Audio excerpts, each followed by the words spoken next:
और America Iran की जंग में अमेरिका का बारूद जला, अरब में अमेरिकी इंफ्रास्ट्रक्चर को नुकसान पहुंचा, लेकिन इस जंग की आग अमेरिकी जमीन तक नहीं पहुंची। अमेरिका इस नुकसान की भरपाई कुछ वर्षों में कर भी लेगा, लेकिन जो आग अरब में अमेरिका ने लगाई है वो ना तो बुझेगी और ना ही इसकी भरपाई वर्षों तक हो पाएगी। उल्टा इस मोर्चे पर ईरान के क्रोध ने उस बारूद को भी सुलगा दिया है जो धीरे धीरे पूरी दुनिया को आर्थिक तबाही के मुहाने पर लाकर खड़ा कर देगा। ये बारूद है ईरान के प्रॉक्सी संगठन जो अरब से अमेरिका को बाहर निकालने और अरब देशों को ईरान के सामने घुटने टेकने पर मजबूर करने के मिशन पर आगे बढ़ रहे हैं। रिमोट ईरान के पास, प्रॉक्सी के जरिए विनाश। एक तरफ यमन के हूती लड़ाकों ने मोर्चा संभाल लिया है, तो दूसरी तरफ इराक के विद्रोहियों ने अरब को बारूद के ढेर में तब्दील करने की तैयारी कर ली है। हूती के हमले के बाद बाब अल मंदेब स्ट्रेट से गुजरने वाले जहाजों की संख्या सबसे निचले स्तर पर पहुंच गई है। रविवार को इस स्ट्रेट से सिर्फ 11 कार्गो जहाज ही गुजरे। दरअसल जिस अरामको तेल रिफाइनरी पर हूती विद्रोहियों ने हमला किया है वो सऊदी अरब के अर्थतंत्र की रीढ़ है। यह रिफाइनरी न सिर्फ अरब की बल्कि दुनिया की सबसे बड़ी तेल रिफाइनरियों में से एक है, जो एक बड़े क्षेत्र में कई हिस्सों में फैली हुई है। अत्याधुनिक इंजीनियरिंग वाले मॉडल में इस रिफाइनरी का मुख्य हिस्सा बीच में है, जो इस हमले में सुरक्षित होने का दावा है, जबकि एक बड़े क्षेत्र में भंडारण टैंक बनाए गए हैं जिनसे धुआं उठते हुए देखा गया है। दावा यह है कि इस रिफाइनरी की मुख्य पाइपलाइन वाले क्षेत्र के ऊपर भी धुएं का गुबार उठ रहा है, जबकि कॉमन यूटिलिटी एरिया अब भी सुरक्षित दिख रहा है और निर्यात जेटी वाला क्षेत्र भी सुरक्षित बताया जा रहा है।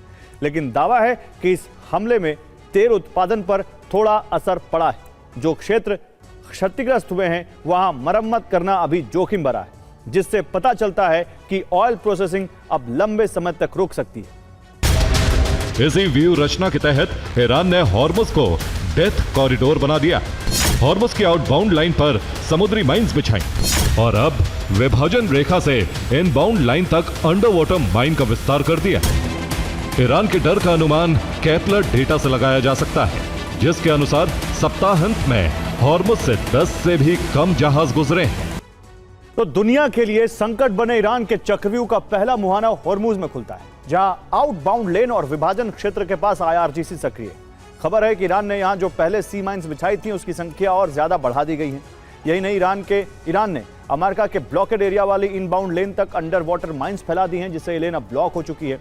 यानी पहले ही विभाजन क्षेत्र ईरान ब्लॉक कर चुका है और आउटबाउंड लेन पर ईरान का नियंत्रण जो एक व्यू बन गया है। ईरान के चक्रव्यूह का दूसरा मुहाना खुलासा बाब अल मंदेब स्ट्रेट पर, जो अब पूरी तरह से ईरानी प्रॉक्सी हूती के नियंत्रण में, और हूती ने अब इस स्ट्रेट को पूरी तरह से ब्लॉक कर दिया है। सिर्फ जहाजों की आवाजाही नहीं, हूती ने सऊदी की ऑयल पाइपलाइन को भी लाल सागर के इस छोर पर ब्लॉक कर दिया है। इसके साथ हूती लड़ाकों ने अब पूरे लाल सागर पर कब्जा भी कर लिया है और इस क्षेत्र में हूती का खौफ अब ऐसा है कि सुएज नहर में ही कई जहाज अटक गए, क्योंकि ईरान की सैन्य क्षमता अब भी बरकरार है। ट्रंप की हॉर्मुज खुलवाने की रणनीति भी फेल हो गई। पहला है अमेरिका पश्चिम एशिया के युद्ध से हट जाए, दूसरा है बड़े हवाई हमले का अभियान चलाए और तीसरा है सेना जमीन पर उतरकर सीधे युद्ध लड़े। सुप्रीम लीडर मुस्तफा खामनेई के मुताबिक अमेरिका और इजराइल ने पीढ़ियां बर्बाद की हैं। उनके अत्याचार और दमन से सभी तंग आ चुके हैं, इसलिए जिहाद के अलावा कोई रास्ता नहीं बचा। और जंग से यूक्रेन ने बड़े अनुभव हासिल किए, तकनीक विकसित की और हमले करने की अपनी क्षमता भी बढ़ाई। इसका असर अब रोजाना रूस की जमीन पर दिखाई दे रहा है। यूक्रेन ने रूस पर हमलों की रफ्तार बढ़ा दी है और वॉशिंगटन में इस युद्ध पर मंथन करने के लिए ज़ेलेंस्की पहुंच रहे हैं। ट्रंप ज़ेलेंस्की की इस मुलाकात में यह तय किया जाएगा कि रूस पर दबाव कैसे बढ़ाया जाए, किस तरह उसे बातचीत तक लाया जाए, क्योंकि यूक्रेनी हमलों से रूस का सागर रूट बंद हो चुका है, अहम ठिकाने नष्ट हो रहे हैं और अब ज़ेलेंस्की ने नए टारगेट की लिस्ट भी तैयार कर ली है। कीव का पहला लक्ष्य मॉस्को का क्रीमिया से कनेक्शन काटना है। अजोव सागर का जलमार्ग यूक्रेन बाधित कर चुका है। क्रीमिया के रेल और रोड लिंक पर हमले किए जा रहे हैं। इसके साथ ही यूक्रेनी राष्ट्रपति ने अपने लक्ष्यों की सूची सेना को सौंप दी। रूस के हमलों की रेंज 3000 किलोमीटर से ज्यादा हो गई है। अब इतनी दूरी तक के तेल ठिकाने, रिफाइनरियां, सबको टारगेट किया जाएगा। यूक्रेन के online retail giant wild berries जैसे हमले दूसरी कंपनियों पर भी किए जाएंगे। 18 जुलाई को यूक्रेन ने कमर्शियल जहाज MV अमोर्फी पर हमला किया था। इसमें एक भारतीय नाविक की मौत हो गई थी। भारत के विदेश मंत्रालय ने इस मामले में यूक्रेन के राजदूत अलेक्जेंडर पॉलिश्चुक को तलब किया। भारत ने कहा है कि व्यावसायिक जहाजों को निशाना बनाए जाने पर भारत चिंतित है। ट्रंप ज़ेलेंस्की के साथ ताजा घटनाक्रम पर चर्चा करेंगे। बातचीत शुरू कराने के लिए रूस पर हवाई हमले रोकने का प्रस्ताव रखा जा सकता है। रूस से कहा जा सकता है कि अगर बातचीत शुरू होती है तो उसके ऊर्जा केंद्रों पर ड्रोन हमले रोक दिए जाएंगे।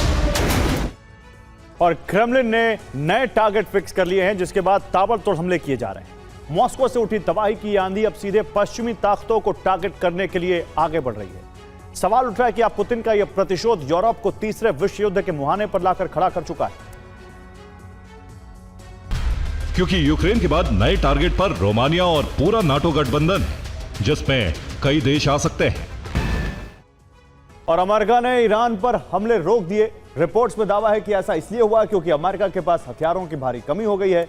लेकिन इस बीच ट्रंप ने ट्रुथ सोशल पर एआई से बनी तस्वीरें पोस्ट कर दी। पोस्ट के जरिए ट्रंप ईरान पर अमेरिका की जीत दिखाने की कोशिश कर रहे हैं। ट्रंप ने पोस्ट से ईरान को चेतावनी दी, भविष्य में बहुत बड़े हमले का संकेत दिया, ईरान के तेल व्यापार को खत्म करने की धमकी दी।